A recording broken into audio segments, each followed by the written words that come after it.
এইভাবে সার্কেল করো। Very good. আচ্ছা এটা হয়ে গেছে, এবার কোনটা ফ্লাওয়ার? বড় ফ্লাওয়ার, তাহলে ওখানে সার্কেল করো। Very good. কোনটা বড় ক্যাপ? এই দুটোর মধ্যে বড় ক্যাপ কোনটা?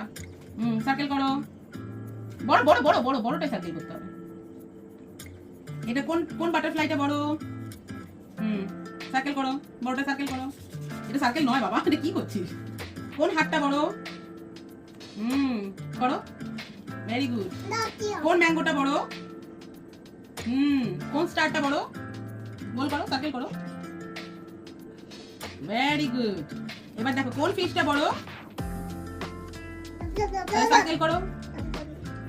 এটা সার্কেল হলো? সার্কেল এরকম হয়। করো সার্কেল, এরকম ভাবে সার্কেল করতে হয়। এই যে মোমো একটা ওয়ার্কশিট কমপ্লিট করেছে একা একা, কিন্তু কেমন হয়েছে সবাই বলবে। মোমো কেমন শিখেছে, তাই তো? সার্কেল গুলো একটু উল্টো পাল্টা করেছে, কিন্তু ঠিক ঠিক গুলোতেই কিন্তু ও দাগটা দিয়েছে, তাই তো? কি হয়েছে?